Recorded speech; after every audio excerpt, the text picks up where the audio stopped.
Show. Turma, vamos lá, ó.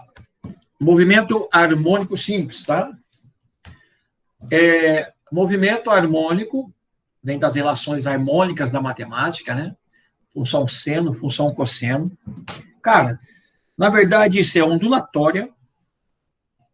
Isso é MCU com ondulatória, cara. Tá? E a gente vai...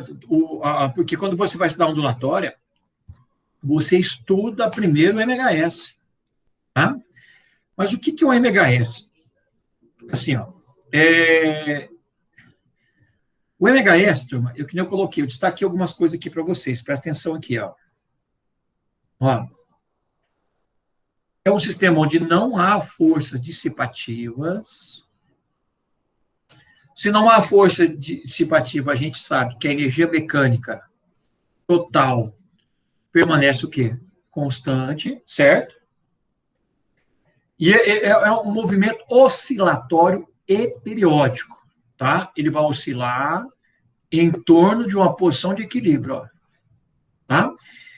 Se eu tenho um sistema conservativo, não há forças dissipativas, então, para fazer parte do MHS, eu só posso ter forças conservativas. E quais são? Elástica, gravitacional e elétrica, tá? Então, na verdade, o MHS é uma projeção numa reta do movimento circular uniforme, cara. Quer ver, ó? Olha essa figura aqui pra gente aqui, essa primeira figura. Ó, a bolinha preta, ela sai daqui e a vermelha também, tá? A bolinha preta, deixa eu mudar a cor aqui, peraí. A bolinha preta, ela representa o MCU, ó. Ela vem aqui, abre 90 graus, abre 180, abre 270, e aí ela abre 360 graus, certo? Mas aí é o seguinte, olha só, enquanto ela... Esquece o eixo Y, tá? Eu não vou analisar o MHS no eixo Y, só no eixo X. Mas enquanto ela vai girando, é isso que eu quero que vocês entendam. Enquanto a bolinha está girando, quando ela chega aqui, ó, quando ela abriu 90 graus, a projeção dela está aqui, ó, que a gente vai chamar de origem. Tá? Aí, quando ela abre mais 90 graus, a bolinha preta vem para essa posição e a bolinha vermelha também está aqui, ó. Tá vendo? Então, quer dizer, quando você abriu 180 graus com a bolinha preta, a bolinha vermelha vai de uma posição, ela percorre o diâmetro da circunferência, ó, até chegar aqui, ó. Tá? Aí, ó, a bolinha preta, quando ela abre mais 90 graus, ó, quando ela vem para cá, aí a bolinha vermelha volta, ó. Agora ela está no meio, ó. E aí, quando ela fecha a circunferência, a bolinha vermelha voltou para a posição de origem.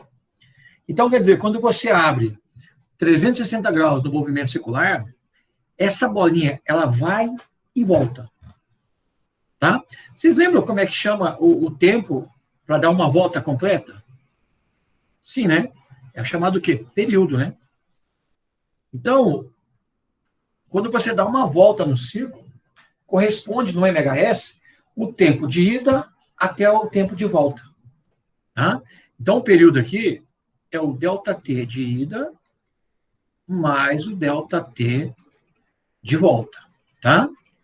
Olha lá, ok? Aí você pode ver, aí nessa figura eu mostrei para vocês, ó, que quando isso aqui gira, a projeção está aqui, ó. Quando ela está aqui, ó, quando ela abriu 90 graus, ó, olha onde que está a projeção, no centro. Quando ela abre 180 graus em relação à posição zero, ó, a projeção está aqui, ó. Então, meia volta no círculo foi o tempo de ida. Aí, quando ela dá mais meia volta, a projeção está aqui de novo. E aí, quando ela volta para essa posição, a projeção está aqui, tá vendo? Então, uma volta no círculo é o tempo de ida mais o tempo de volta. Tá? Isso aí é um período. Toda vez que você citar um período no MHS, é o tempo de ida mais o tempo de volta, né? Isso aí, professor, é a mesma coisa de ondulatória, né?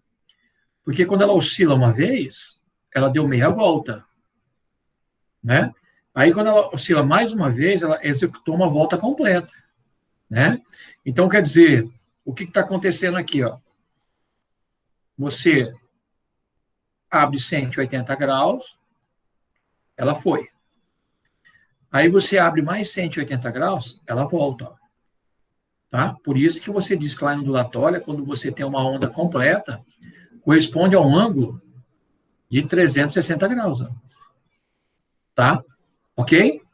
Tranquilo aí, gente, tá? Então, o movimento harmônico é um movimento oscilatório e periódico, tá? Um sistema conservativo só ocorre com forças conservativas. Beleza, turma? Até aí, tranquilo? Alguma dúvida? Tá? Então, o MHS vai ser a projeção numa reta do movimento circular uniforme. Portanto, vamos precisar das equações do MCU. Tranquilo, gente? Dá um ok. Tudo certo? Só tem 2 pessoas na sala? Show. Agora melhorou, hein? Vamos lá. Voltando lá. Então, voltamos. E agora a gente vai analisar, pessoal, o pêndulo no MHS, tá? O pêndulo é chamado pêndulo simples, tá? Só que antes de eu introduzir o conceito de MHS, eu quero fazer uma pequena análise aqui do pêndulo com vocês, ó. Tá? Então, o pêndulo ele vai e volta, ó. Ó. Por enquanto, eu não vou fazer aquela análise de MHS, eu vou fazer uma análise de pêndulo mesmo, tá? Você pode ver, ele vem até a extremidade, ó. Ó. Ele vai de uma ponta até a outra, a partir daqui ele volta, né? Ele ocupa essa posição. Aí você pode ver, se eu fizer uma projeção dessa bolinha, ó, é um MHS. Tá vendo? Ó, ele vai e volta. Então, qual que é o período do pêndulo? É o tempo que ele erra para ir, mais o tempo que ele erra para voltar. Ok? Quais são as forças que atuam nele? Tração e peso. Tá? Deixa eu fazer uma observação para vocês. Você só estuda o pêndulo simples. Tá? O pêndulo simples, está vendo esse ângulo que ele abre aqui? Ó? Esse ângulo aqui em cima? Ó? Isso aqui é chamado amplitude do movimento, que é esse ângulo θ, isso aqui é amplitude. Tá? Cara, esse ângulo aqui, ele vai ficar entre 0 e 10 graus, tá? Então, quer dizer, quando o cara fala pêndulo simples, é para pequenas aberturas, tá? De 0 até 10 graus. Porque quando ele equaciona, ele monta a equação baseado em ângulos pequenos. Porque quando você tem ângulos pequenos, você pode fazer algumas aproximações. Dizer que o seno do ângulo é igual a tangente do ângulo, que é igual ao próprio ângulo em radiano. Eu vou voltar lá falar com vocês sobre isso. Ó. Manter.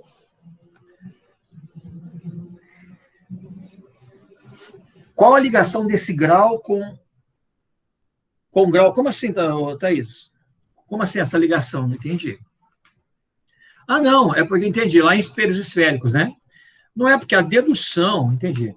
A dedução lá dos espelhos esféricos, quando ele monta as equações 1 sobre F, 1P', ele usa uma semelhança de triângulo que ele faz algumas aproximações.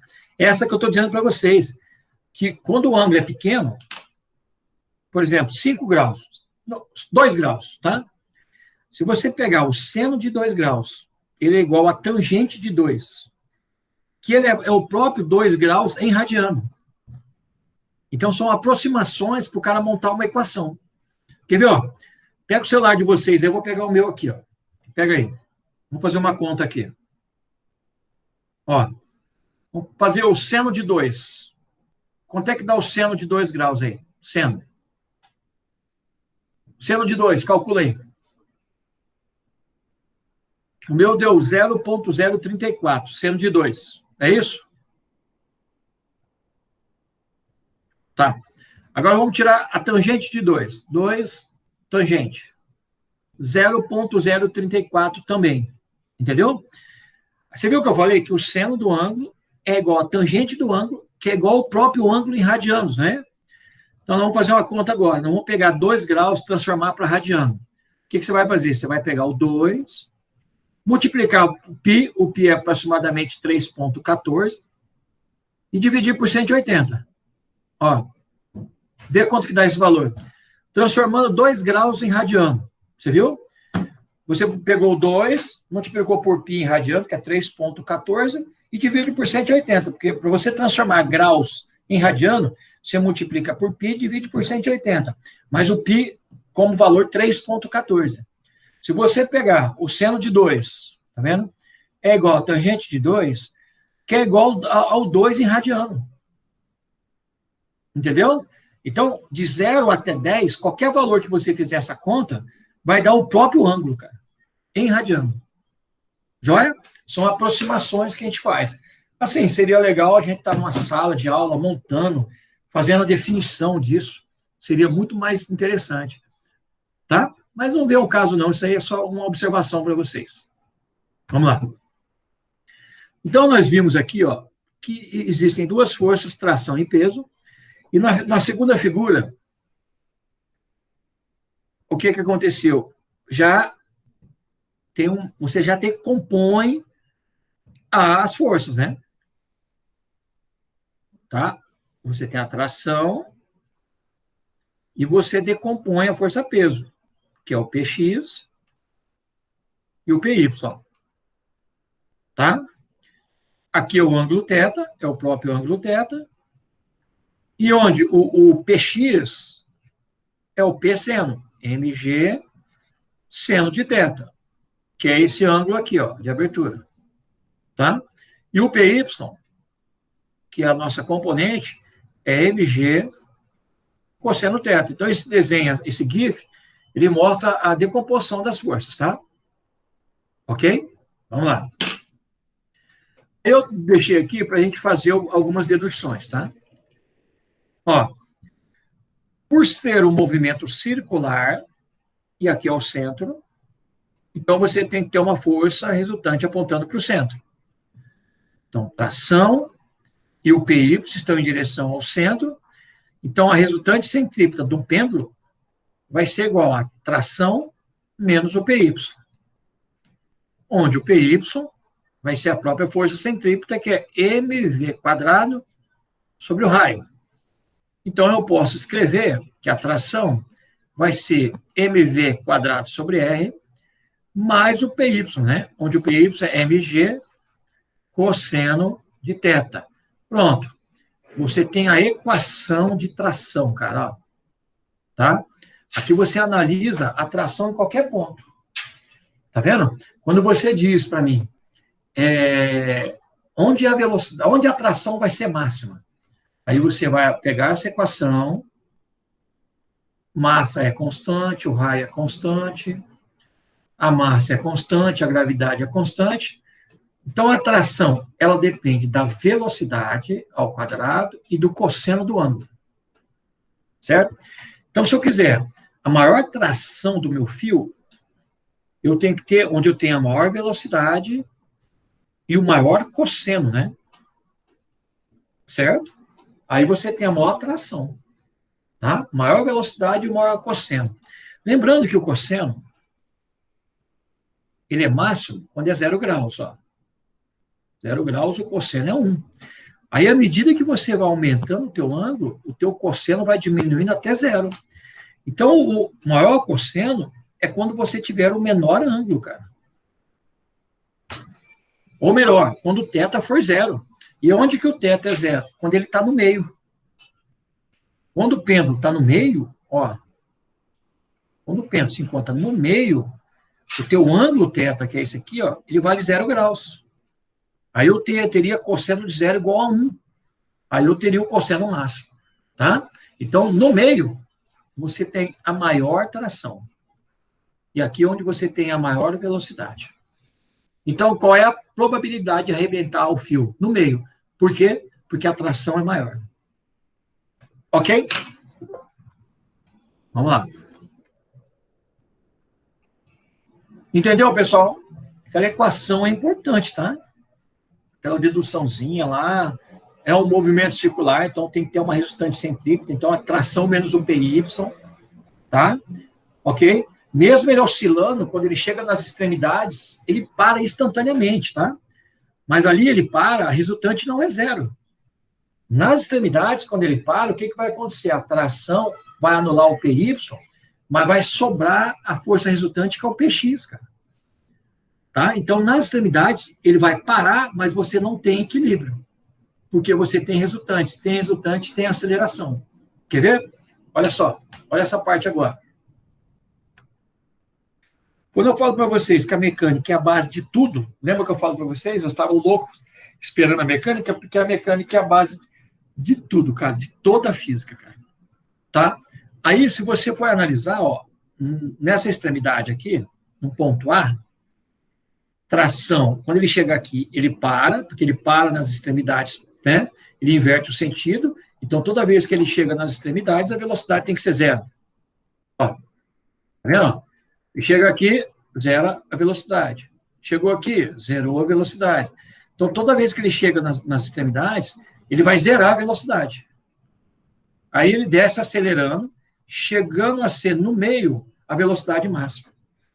Tá vendo? Então, ele zera nas extremidades, aí ele desce em movimento acelerado, quando ele chega no ponto mais baixo, a velocidade é máxima. Aí você tem maior velocidade e o maior cosseno. Então, no ponto mais baixo, você tem a maior tração. Ok? Olha lá. Então, me sobra como resultante o PX. Então, eu tenho que a força resultante é o PX. Ó. Né? Agora, vamos dar uma pensada aqui para mim. Força resultante é igual a massa vezes a aceleração. Px é mg seno θ. Então, quando ele desce, a aceleração é g seno θ, cara. Ó. Tá vendo? Professor, isso aqui parece um plano inclinado. Parece mesmo, cara. Porque a resultante ficou o Px, é um plano inclinado sem atrito, no caso, parece, né? Então, a aceleração, professor, depende de quem? Da gravidade e do seno, certo? Sim. Então, o seno já é diferente, hein?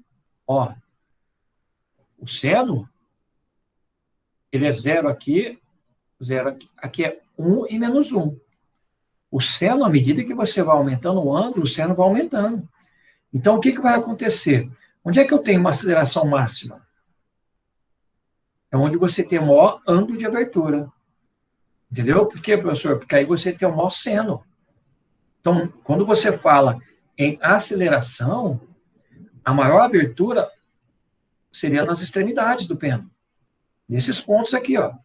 Aqui é onde ele abriu o ângulo máximo, ó. Θ máximo. Amplitude máxima. Então, nas extremidades, a tua aceleração vai ser máxima. Olha só, cara.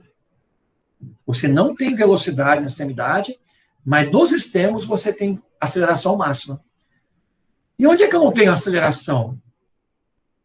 Quando o seno for zero, que é no meio, né? Porque o seno de zero é zero.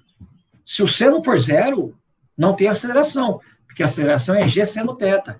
Você zera o seno, aí você não tem aceleração. Então, no meio, quando ele passa pelo meio, a aceleração dele é zero. Entendeu? Então, nas extremidades, a velocidade é zero, no meio, ela é máxima. Nas extremidades, a aceleração é máxima, mas no meio, a aceleração é zero. Ok? Vamos lá. Vamos ver as dúvidas. Dúvidas? Vamos lá, estou aguardando. Dúvidas? Tá vendo por que eu gosto de mecânica? Vocês entenderam? Porque eu gosto da mecânica? Só por isso. Mais nada. Porque a gente tem toda a física praticamente conhecendo a mecânica. Bora para frente? Então, bora lá. Ó. Então, aqui, certo? Fizemos uma análise, né, de força e tal. Agora eu vou analisar o período de um pêndulo simples, tá? Poderia deduzir também, cara, mas a gente leva muito tempo nessa dedução. Pessoal, o período de um pêndulo é, anota aí, 2π raiz quadrada de L sobre G. 2π é uma constante, então você tem uma proporção onde o período é proporcional à raiz do comprimento e o período, que é o tempo de ida mais volta, é proporcional ao inverso da raiz quadrada da gravidade. Então, quer dizer, ele é diretamente proporcional ao comprimento, à raiz quadrada. Aumentar o comprimento é aumentar o período, né? Aumentar o período, ele vai demorar mais para ir e demora mais para voltar. Ele fica mais lento, tá? Se você diminui o comprimento, ele vai mais rápido na ida e mais rápido na volta. Ele fica mais rapidinho, tá? Então, você pode analisar pelo comprimento e pela gravidade, tá? Se você aumentar a gravidade, o período diminui. Ele fica mais rápido. Mais rápido aí, ida e volta. E quando você diminui a gravidade, aumenta o período, aí ele fica mais lento, ele demora mais para voltar. Se eu tiver um relógio, dependendo dessa marcação de ida e volta, entendeu? Então, quer dizer, quando ele fica mais lento, quando aumenta o período, ele vai atrasar. Ele vai demorar mais para marcar o 1 segundo. E quando o pêndulo vai mais rápido, diminui o período, aí esse relógio vai adiantar. Porque ele vai marcar esse 1 segundo mais rápido. Tá? Olha só. Uma observação, turma, o período não depende da massa, tá? Coloca aí, escreva aí para vocês. Observação não depende da massa, tá? Ela depende desses fatores. Aí o que pode influenciar nesses fatores, cara, é tudo que pode influenciar o comprimento, né? Então, tanto que eu coloquei aqui energia, um relógio de pêndulo para a gente analisar daqui a pouco, tá? Ó, ok? Então, quer dizer, e o que pode influenciar é a gravidade, né? Nós vimos que a gravidade depende da massa do planeta e a distância em relação ao centro do planeta. Então, quando você sobe mais, a gravidade está diminuindo, altera um período. Quando você está no plano do Equador, você tem uma gravidade menor, altera o período. Quando eu aqueço um fio, altera o período, porque o comprimento vai mudar. Entendeu? Então, o que influencia o período de um pêndulo é o comprimento e a gravidade. Ele não depende da massa. É um movimento harmônico. Ok? Certo? Eu vou vir aqui, antes da energia, eu vou vir aqui. Ó. Tá?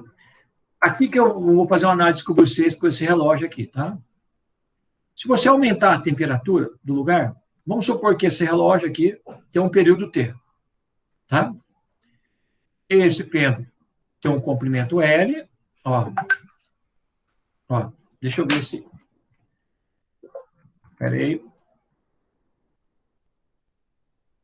Tudo certo aí, pessoal? Tranquilo? Vamos lá? Ó. Então, ó, esse pêndulo tem um comprimento L, né? Tem que é o tamanho do fio, está sujeito a uma gravidade, né? Gravidade da Terra. Se eu pegar um dia quente, um dia bem quente, vamos colocar um dia bem quente. Vai aumentar a temperatura, temos que dilatação é L0 alfa delta teta. Se tiver um aumento de temperatura, ó, aumenta o comprimento, né? Então, aumentar a temperatura, você vai aumentar o comprimento do fio. Como o período é 2π, diretamente proporcional à raiz do comprimento, aumentando o comprimento, você aumentou o período. Se você aumenta o período, um dia muito quente, esse relógio vai atrasar. Ele atrasa, tá? Então, num lugar bem quente, a tendência dele é atrasar, tá? Aí você vai analisar agora um dia frio, tá? Vamos lá. Aí, se você analisar o dia frio, você resfria, você diminui o tamanho, né?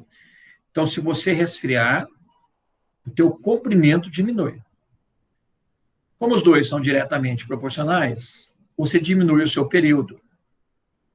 E diminuir o período, esse relógio vai adiantar. Ele adianta. Tá? Ele vai adiantar em relação a esse relógio que a gente tomou como referência. Ok? Então, isso é um fator, tá? Outro poderia ser a gravidade. Professor, eu levei esse mesmo relógio aqui, eu levei ele para a Lua. O que vai acontecer? Tá, na Lua, qual que é o fator? Gravidade. Levou para a Lua, a gravidade diminuiu. Joia? Mas a gravidade e período são inversamente proporcionais. Diminuiu a gravidade, você aumentou o período. Se aumenta o período, lá na Lua, esse relógio vai atrasar, devido à gravidade. Joinha? Vamos lá. Pessoal, tudo bem?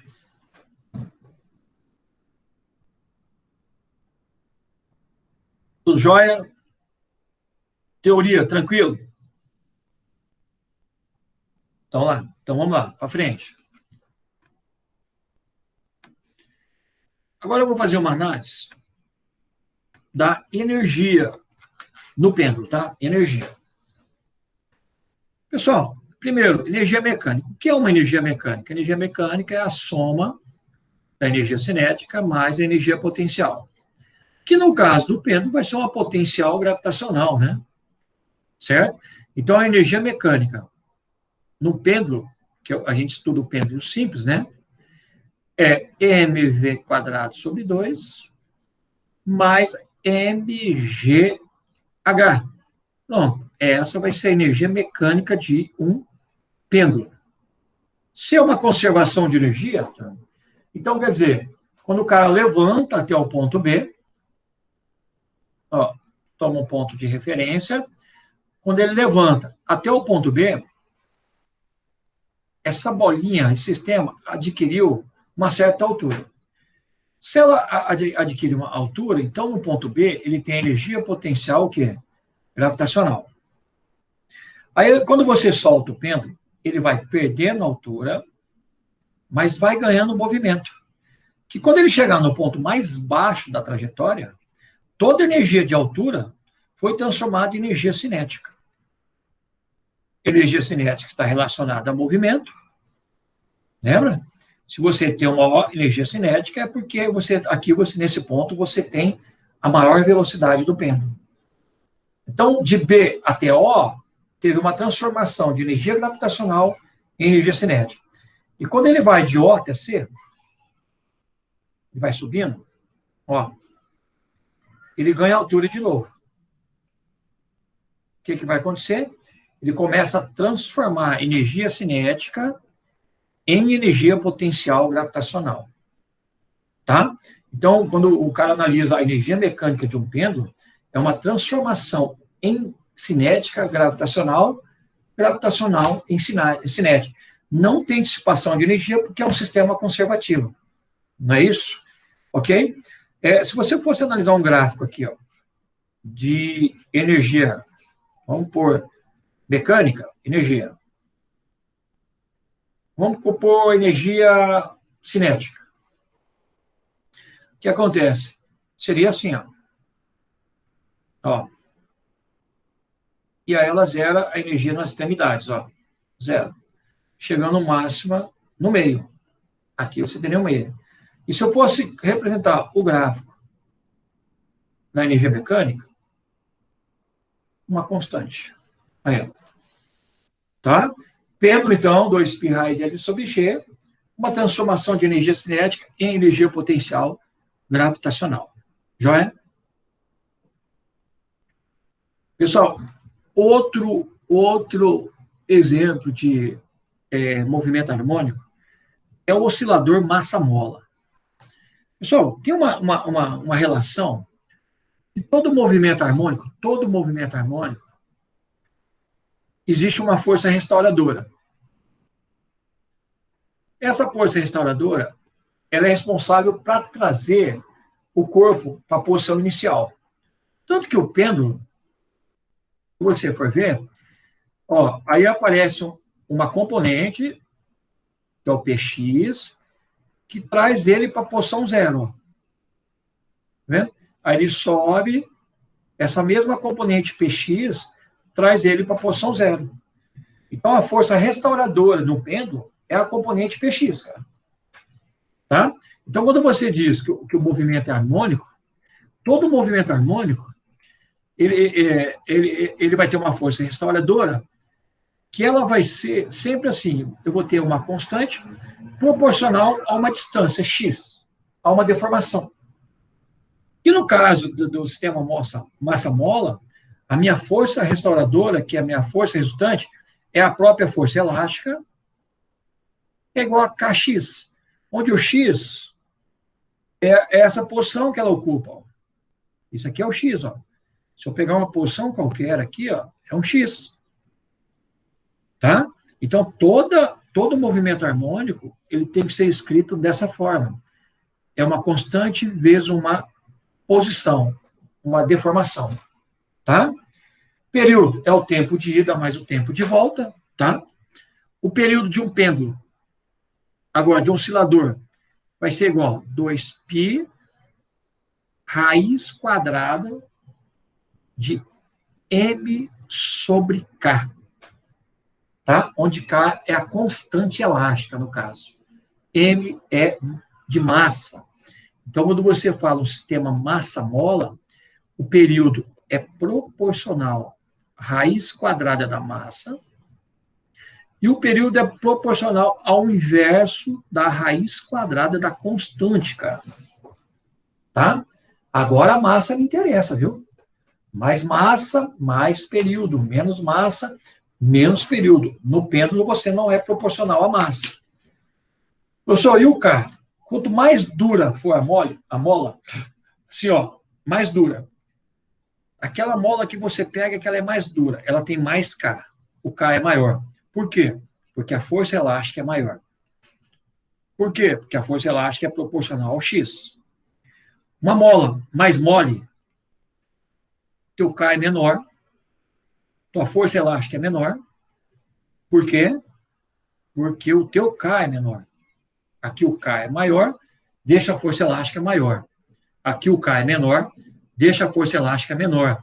Lembrando que a força elástica, turma, essa força que traz ela de volta aqui, ó. Quando a bolinha chega nos extremos, eu sei que ela para aqui e ela para aqui, ó. Tá? Ok? Aí quem é que traz ela de volta? Assim que a gente tem que pensar. Quem traz ela de volta é uma força que é chamada força elástica, ó, que é a força restauradora. Ó. Oi. Olha lá. Tá vendo? O tempo todo... Peraí. Alguém falou alguma coisa, pessoal?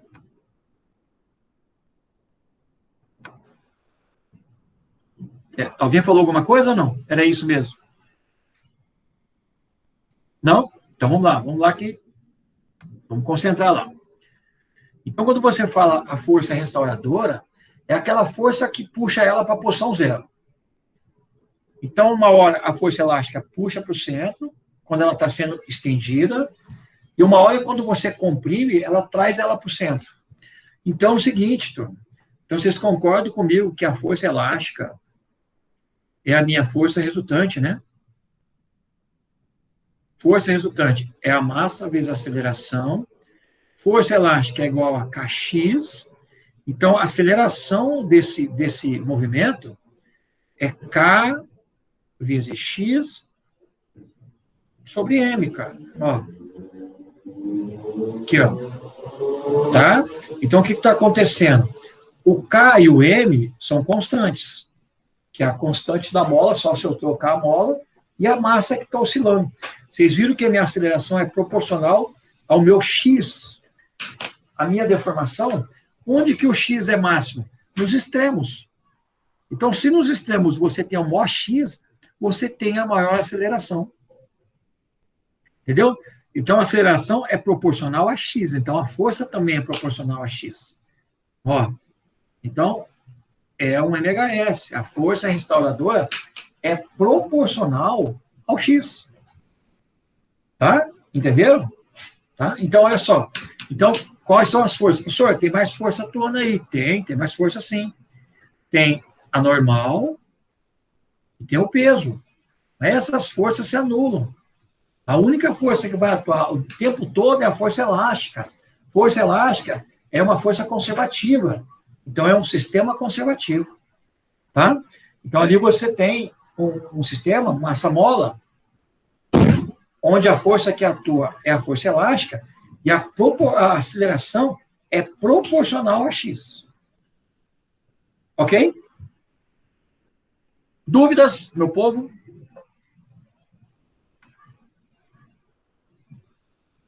Dúvidas? Tudo certinho? Fora a chuva que está chegando aí, tudo certo? Estão entendendo tudo, turma? Estão entendendo por que eu não queria dar essa aula sozinho? Entendeu? É bom que vocês vão acompanhando, vou aí me incentiva a questionar mais na aula. Joia?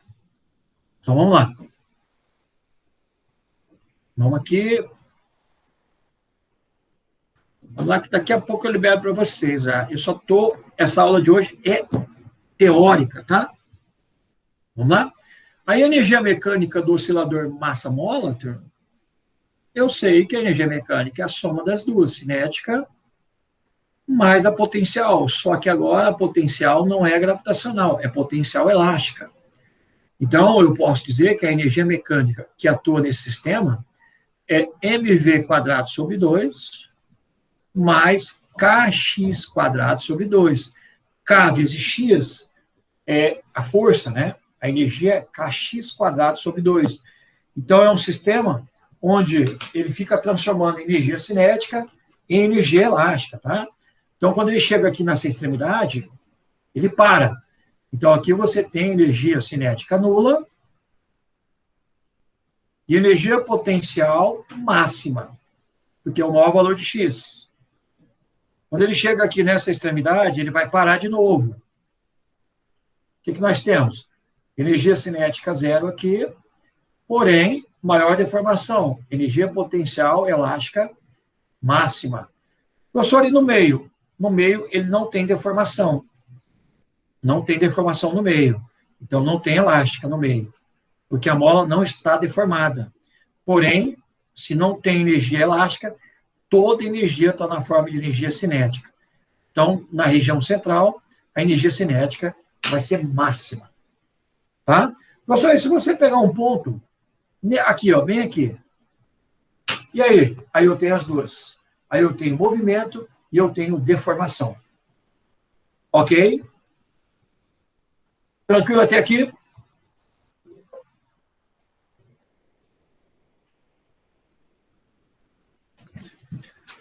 Por que tem que usar a velocidade? Por causa do sentido que você vai adotar. Entendeu? Você vai adotar, eu vou falar de velocidade em cinemática, né? Que é a cinemática do MHS. Que nem hoje. Hoje eu vou estudar só a dinâmica do MHS, que é só energia. Só vou fazer a primeira demonstração da equação horária do MHS, só. Aí depois eu vou marcar uma aula com vocês para falar da velocidade e da aceleração, porque senão fica muita coisa para você absorver. Tá? A velocidade negativa é só por causa de uma orientação da trajetória, só isso. Beleza? Olha só, vamos lá. Tudo tranquilo até aqui? Joia, falamos. E a minha teoria, eu queria chegar bem aqui, ó. Chegaria hoje aqui. É a equação horária dos espaços, tá? Pessoal, agora eu quero que vocês me respondam. Espera aí. Pessoal, eu vou calcular a posição que ela vai ocupar. Que vai ocupar o pêndulo, que vai ocupar a mola. Tá? Por exemplo, ela vai ficar oscilando e eu quero calcular a posição dela em qualquer instante. Eu vou achar o x da função. Eu poderia usar o meu x como x é igual a x0 mais vt? Porque essa equação serve para eu achar a posição. S igual a S0 mais VT. Eu poderia aplicar S igual a S0 mais VT no MHS? Essa é a pergunta. Sim ou não? Eu quero participação, agora é importante. Posso aplicar S igual a S0 mais VT no MHS? Quando é que se usa S igual a S0 mais VT? Quando que se usa essa equação? S igual isso, quando a velocidade é constante. Certo? E a gente não viu que tem uma força acelerando essa mola, essa bolinha? Se tem força, tem o que junto com uma força? O que é uma força? Aceleração. Então, descartamos S igual a S0 mais VT. Não posso usar essa equação. Joia? Posso usar S igual a S0 mais V0T mais a T quadrado sobre 2? Posso usar agora uma equação do movimento uniformemente variado? Porque lá tem aceleração. Sim ou não? Preciso agora da equação horária. Por que, Thaís? Por que você acha que não?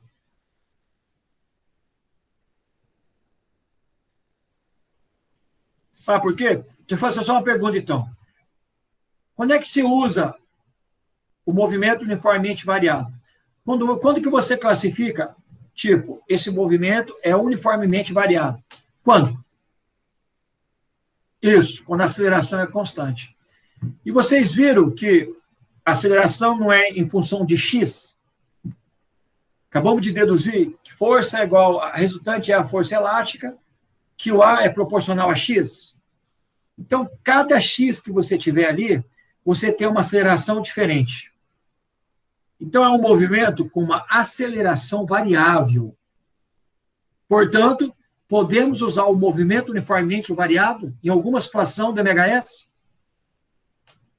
Não, isso, Dudu. Tá?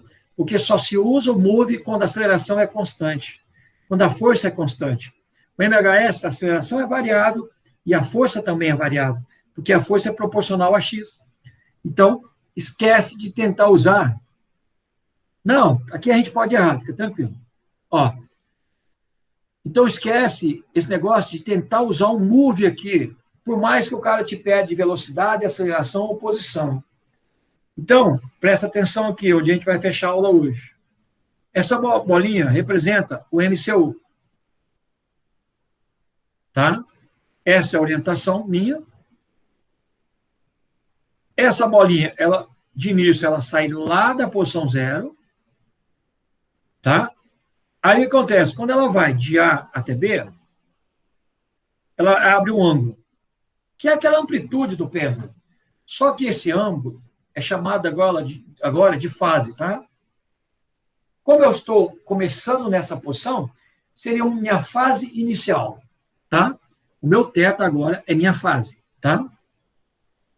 E o que me interessa não é o MCU, o que me interessa é essa bolinha aqui, ó. Qual é a posição dela? Isso que me interessa. O que eu vou analisar é o MHS e não o MCU.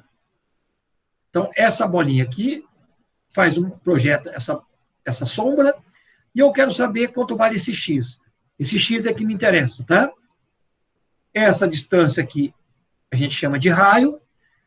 Aí aqui eu formo um triângulo, tá? Que é esse triângulo que eu tirei aqui para ficar melhor para a gente. Tá? Esse ângulo aqui é o ângulo θ. Esse é o raio. E esse é meu X. Matemáticazinha simples. Como é que eu relaciono esses três aí? Professor, cosseno. Cosseno do ângulo é o cateto adjacente. Ele é hipotenusa. Então, meu X, professor, é só pegar o R vezes o cosseno de θ. Se você tem o raio e tem um ângulo, para você achar a posição, é só R cosseno θ. Acabou. Entendeu? Facilita você pegar essa ideia do que, de repente, ele te dá o R e te dá o ângulo, você vai querer jogar na equação horária. Não precisa. Se você tem um R e o ângulo que abriu, você já acha o valor de X. Mas aí o que ele faz? Ele dá uma modificada nessa equação, tá? Quando você adota a distância como raio, aqui você tem, nesses extremos, chamado amplitude, tá? Que seria a distância máxima. Teu X máximo é a nossa amplitude, que é o próprio raio. Amplitude, tá? Ó, amplitude é o A. Amplitude. Que é o meu X máximo, tá? Que seria o próprio raio. Desculpa, é o raio, tá? E aí nós temos lá do MCU, nós não temos que θ, a velocidade angular não é a variação do ângulo pela variação do tempo? Então, eu vou escrever assim, que o ângulo vezes o tempo, porque eu não vou pegar um intervalo de tempo, eu vou pegar um instante, é igual ângulo final mais ângulo inicial. Então, meu ângulo final, nada mais que θ0, que é o ângulo inicial, mais ômega-t, que é a minha equação do MCU, cara. Θ é igual a θ0 mais ômega-t, tá? O θ0, o θ é a fase, né? Não é isso? O θ é a fase. Então, aqui você tem a tua fase inicial. E o ômega, você não vai chamar de ômega. Você vai chamar de pulsação agora. Pulsação. Pronto. Tá? É o ômega, você vai achar o ômega como 2π sobre t. Tá? Você vai usar o ômega aqui como 2π vezes f, tranquilo. Mas eu não vou falar velocidade angular, eu vou chamar de pulsação. Aí o que vai acontecer? O teu x vai ser igual ao r, onde o r é a minha amplitude, vezes o cosseno de θ. Mas quem é θ? θ0 mais ômega-t. Pronto, cara.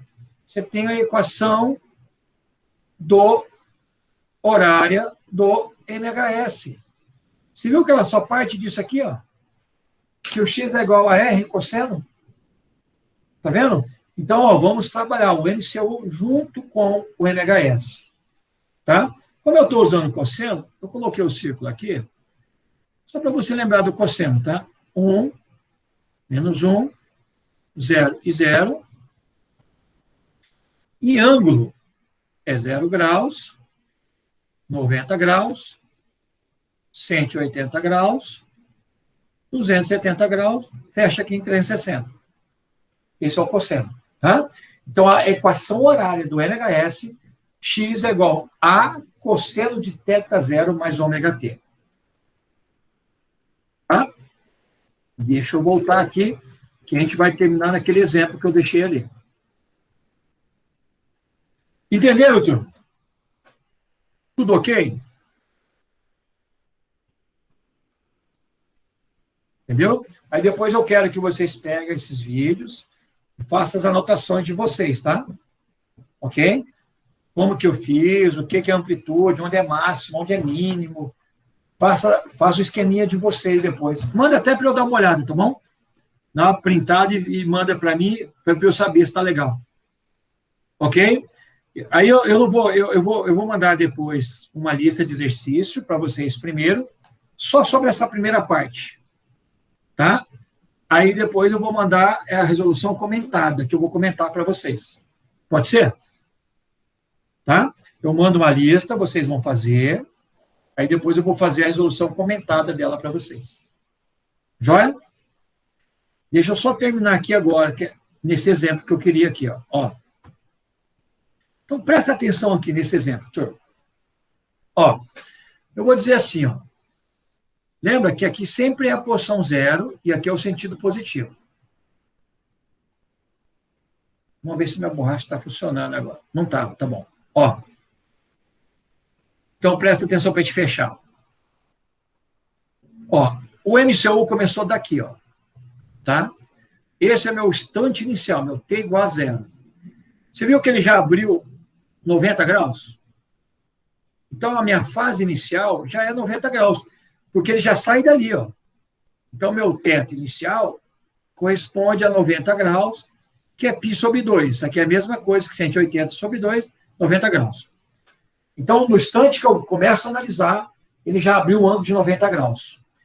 Isso aqui é o MCU. E lembra que o que me interessa agora é aqui, ó. Enquanto você abriu 90 graus, a minha sombra, que seria o meu MHS, está na posição zero, tá? Então, o MHS está partindo da posição zero. Joia. Eu vou dizer para vocês que a pulsação dele é de π sobre 2 radianos por segundo. O que quer dizer π sobre 2 radianos por segundo? que ele abre 90 graus a cada 1 segundo. Isso que quer dizer π sobre 2? Ah, professor, então quer dizer o seguinte, se ele abriu 90 graus no início, quer dizer que ele levou 1 segundo? Correto, ele levou 1 segundo. Tá? Olha lá. Então, olha lá, a cada 90 graus que ele abrir, é 1 segundo. Isso que representa a pulsação para mim agora. Quantos graus ele vai abrir no círculo a cada 1 segundo? Se eu montar, vou colocar a amplitude aqui como -2 e aqui como 2. Amplitude, metro, metro. Vou montar uma equação.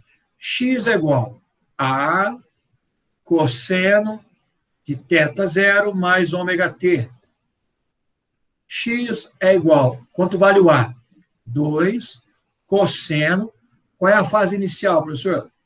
É onde ele começou o movimento. π sobre 2. Qual é a pulsação?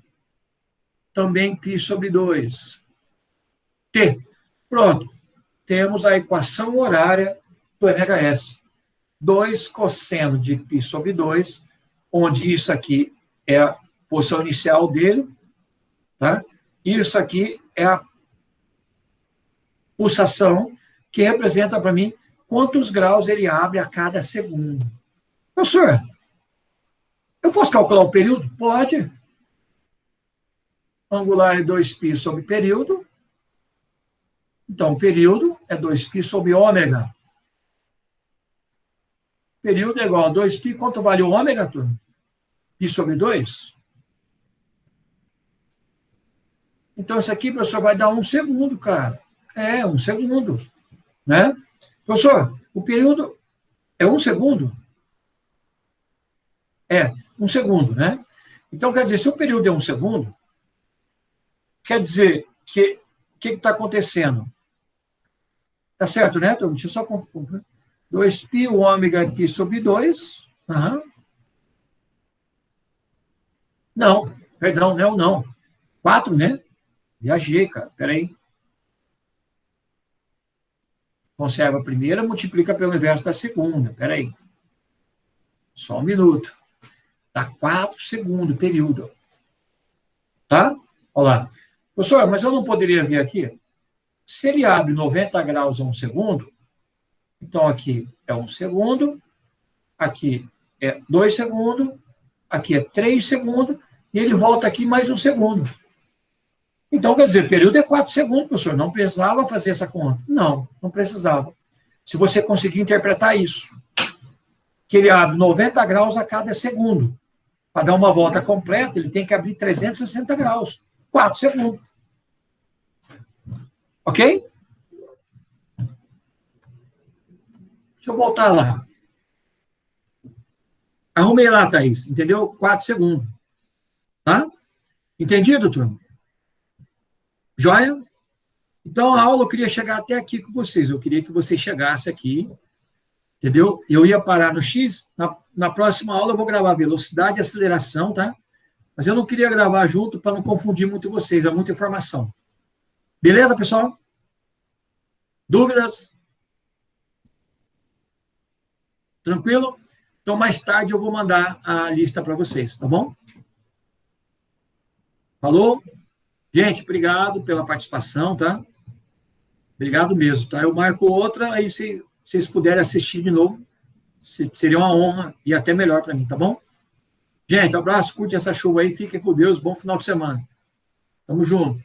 Tchau, tchau.